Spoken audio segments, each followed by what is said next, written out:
세계에서 가장 오래된 제약 및 화학 회사가 있습니다. 무려 355년의 역사를 지닌 머크인데요.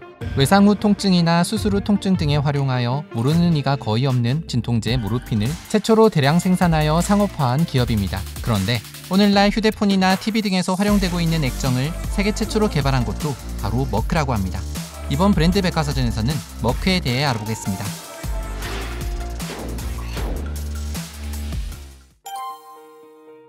1621년 2월 18일 독일 슈바인프루트에서 한 사내 아이가 태어납니다. 그의 이름은 프리드리히 야콥 머크. 훗날 세계에서 가장 오래된 제약회사 머크의 창업주가 됩니다.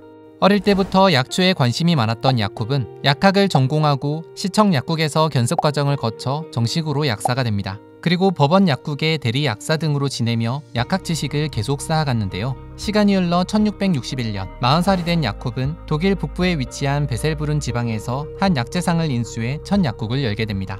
하지만 1660년대 무렵 약국은 지금과는 많이 다른 형태였다고 하는데요. 다양한 천연 성분을 임의로 배합하여 의료 화합물을 생산해 판매하곤 했던 거죠. 좋게 말하면 핸드메이드지만 정해진 제조법이 없어 부작용으로 인한 사고도 많았다고 합니다. 그래서 이러한 약국은 공식적인 약국으로 인정받지는 못했으며 공식적으로 약국을 개설하고 운영하기 위해서는 까다로운 규정과 허가 절차를 밟아야 했죠. 약학을 전문적으로 배워야 했으며 다른 약국에서의 견습 과정이 반드시 필요했고 자격증 시험도 통과해야만 비로소 진정한 약사가 될 수 있었습니다. 야콥은 이 모든 과정을 하나하나 해결하여 1668년 8월 26일 47세의 나이로 독일 담스타트의 약국을 다시 매입하여 공식적인 약국 운영 면허를 받게 됩니다. 그렇게 개업한 약국은 시간이 흘러 천사약국이란 이름으로 바뀌었는데요.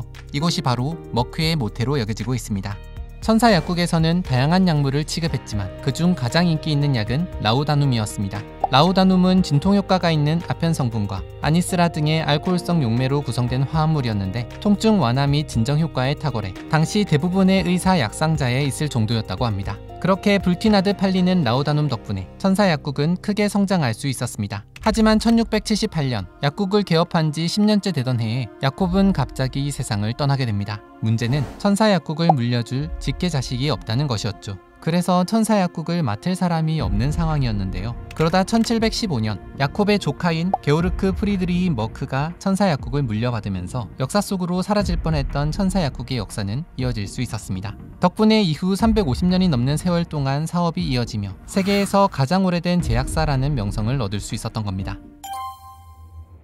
1794년 9월 15일 머크 가문에서 아주 비범한 사람이 태어납니다. 그의 이름은 하인리히 엠마누엘 머크, 야콥의 5대 손이었는데요. 당시는 그의 아버지 요한 안톤 머크가 천사약국을 운영하던 때로 엠마누엘은 어릴 때부터 아버지의 약국을 학습장 삼아 일찍부터 약학에 관심을 갖게 됩니다. 성인이 되어서는 베를린과 비엔나 등에서 화학을 전공하며 한창 학구열을 불태우고 있었죠. 엠마누엘은 천연식물 물질의 화학에 대한 연구에 심취해 있었다고 합니다. 특히 1805년 프리드리히 빌헬름 세르티르너가 인류 최초의 모르핀 추출에 성공한 후 출판한 모르핀의 발견에 영향을 받아 알칼로이드 연구에 꽂히게 되었는데요. 알칼로이드란 천연물로서 주로 식물에서 발견되는 유기화합물의 한 유형인데 모르핀도 양귀비 식물에서 추출한 알칼로이드 중 하나였습니다. 그러던 1816년 22살의 엠마누엘은 천사약국을 물려받게 됩니다. 하지만 알칼로이드 연구에 더욱 몰두하고 싶었던 엠마누엘은 비엔나에서의 학업을 포기한 뒤 집으로 돌아와 가족 사업을 이어받기로 하는 대신 그동안 머크 가문이 운영해온 대로 단순히 약국만 운영하는 것이 아니라 약국 연구소를 만들어 본격적인 제약 연구를 시작하게 됩니다. 이때 모르핀과 같은 많은 알칼로이드를 순수한 형태로 분리할 수 있는 친구이자 동료 화학자였던 유스투스 리빅을 영입하여 머크가의 약국 실험실에서 함께 천연식물 성분에 대한 연구를 했습니다.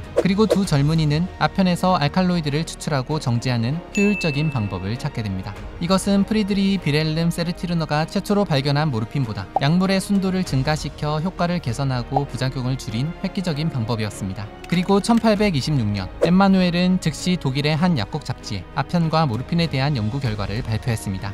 엠마누엘이 개발해낸 이 추출 정제 기술 덕분에 작은 약국을 운영하던 머크 가문은 제법 큰 규모의 제약 및 화학약품을 제조하는 회사로 도약할 수 있었습니다. 1827년에 들어서 머크의 약국 연구소는 모르핀을 대량 생산하고 상업화한 최초의 회사가 되었으며 머크에서 생산된 모르핀은 초기 독일어권 국가 위주로 수출되기 시작하여 점차 다른 유럽 도시까지 진출하게 되었습니다. 1850년대 들어 회사 규모가 더욱 커지자 엠마누엘은 자신의 세 아들 칼, 조지, 빌헬름과 함께 회사를 운영하기 시작했습니다. 이때 막내 아들 비렐름이 회사 운영에 가장 적극적이었다고 하는데, 비렐름 덕분에 여러 회사와 파트너십을 맺을 수 있었으며 더 많은 제품들을 생산할 수 있도록 생산 공장 등을 확장할 수 있었다고 합니다. 그 결과 1832년 아시아, 1845년 북미, 1851년 남미, 1867년 아프리카, 1879년 오세아니아까지 거의 전 대륙에 모르핀을 수출했습니다. 특히 1879년에는 호주 시드니 국제박람회에 출품해 당당히 수상까지 했으며 1891년 머크앤컴퍼니라는 이름으로 미국 지사를 설립했습니다. 모르핀은 특히 미국 남북전쟁 및 두 차례의 세계전쟁에서 부상자의 수술 및 치료 과정에 적극적으로 사용되며 의학 분야에 큰 영향을 미쳤는데요. 2차 세계대전 중에는 의무병 상비약품 1위를 차지할 정도로 없어서는 안 될 필수 의약품이 되었습니다. 그리고 1903년 머크는 수면제 베로날과 함께 세계 최초의 바르비투르 산염을 출시하기도 했습니다. 전쟁은 모르핀 수요를 폭발적으로 증가시키며 머크에게 날개를 달아줬습니다. 하지만 한편으론 또 다른 시련을 안겨주기도 했습니다. 1917년 미국이 독일에 선전포고하며 제1차 세계대전에 참전하게 되면서 독일에 본사가 있던 머크는 여러 해외 법인을 잃었고 1891년에 설립된 미국 법인인 머크앤컴퍼니가 완전 분리 절차를 거쳐 미국 정부에 의해 1917년 미국 기업으로 매각되었습니다. 이후 독일 머크는 미국과 캐나다를 제외한 전 세계에서 머크라는 이름과 브랜드에 대한 상표권을 가지게 되었고, 미국에 위치한 머크앤컴퍼니는 북미의 두 국가 외에는 MSD라는 회사명으로 운영되고 있습니다. 이제 모기업인 독일의 머크와 미국의 MSD는 서로 다른 별개의 회사가 된 것입니다. 우리가 흔히 사용하는 스마트폰, 시계, TV, 모니터 등 다양한 전자제품에서 액정 디스플레이는 빠질 수 없는 존재입니다. 그런데 세계 최초의 액정을 머크에서 개발했다는 사실 아십니까? 1888년 오스트리아 식물학자 프리드리히 라이니처는 우연히 우리가 음식으로 먹고 있는 당근의 성분을 연구하다가 콜레스테릴 벤조에이트라는 독특한 물질을 발견하게 됩니다. 이 물질은 특이하게도 상온에서는 투명한 고체 상태이지만 열을 가하면 145.5도에서 불투명한 액체로 바뀌고 다시 178.5도에 이르면 투명한 액체로 변하는 흔치 않은 두 가지 용점을 가진 물질이었는데요. 라이니처는 물리학자의 도움이 필요하다고 여겨 독일의 오토 레만이라는 사람에게 연락을 하게 되죠. 이때 레만은 이 독특한 물질이 145.5도가 됐을 때 아주 미량의 결정이 되는 걸 발견하여 이를 콜레스테릭 액정이라 부르게 됩니다. 그리고 1년 뒤 그동안 세상에 존재하지 않던 액정이라는 획기적인 개념을 소개했죠. 그런데 당시에는 물질의 상태감 변화가 분명한 기체, 액체, 고체가 전부라고 맹신하던 시대였습니다. 당연히 학계에서는 레만의 이론을 받아들이지 않았고 오히려 논란을 일으킨 레만은 비난거리만 되었죠. 이때 레만은 머크를 찾아왔다고 합니다. 머크에서는 1904년부터 액정 성질을 갖는 고순도 물질을 판매하고 있었기 때문입니다. 새로운 연구에 지원을 아끼지 않던 머크는 레만의 지원 요청에 흔쾌히 응하며 액정 연구를 할 수 있도록 해줬습니다.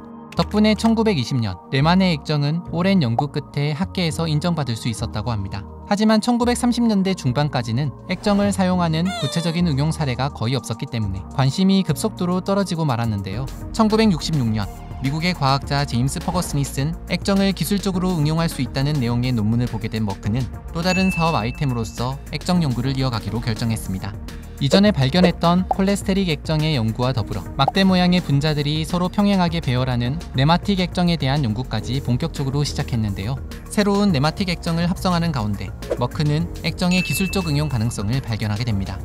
그렇게 시간이 흘러 1980년대에 들어서 기술이 점차 발전함에 따라 덩달아 액정 디스플레이의 기술 개발에도 속도가 붙었습니다. 특히 이때부터 등장하기 시작한 LCD는 낮은 전력 소모와 경량화, 그리고 방전이 없다는 장점 덕분에 점점 더 주목받았습니다. 점점 디스플레이 시장이 확장되고 그만큼 수요가 많아지면서 머크는 자체 연구팀을 확대하여 다양한 연구 프로젝트를 진행했습니다. 그렇게 2004년에만 무려 2,500여 건의 특허권을 얻으며 액정 사업은 반도체 소재와 함께 머크에게 있어서 제약 상업만큼이나 중요한 일렉트로닉스 사업부의 핵심 소재 중 하나로 자리 잡게 됩니다. 세계에서 가장 오래된 글로벌 제약 화학 기업 머크의 역사를 살펴보다 보면 여성 리더들을 제법 발견할 수 있는데요. 355년이라는 긴 시간을 지나는 동안 머크는 크고 작은 위기를 맞이하기도 했지만 그때 이들이 리더로서 잘 이겨나갔습니다.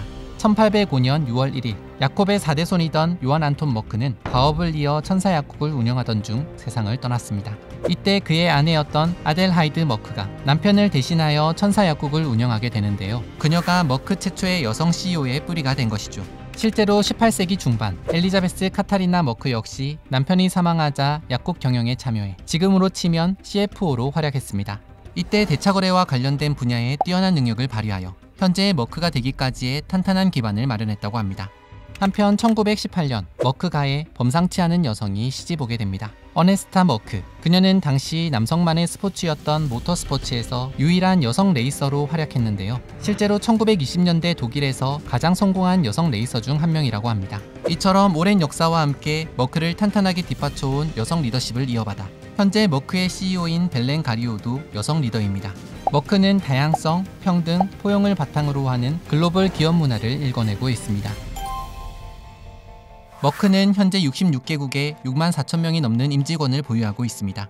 전 세계적으로 3천 명이 넘는 R&D 연구진이 있으며 25억 유로를 R&D에 투자하고 있다고 하는데요. 우리나라에도 약 1,700명의 임직원이 있으며 공장들과 R&D 센터를 포함한 13개 사이트가 운영되고 있습니다.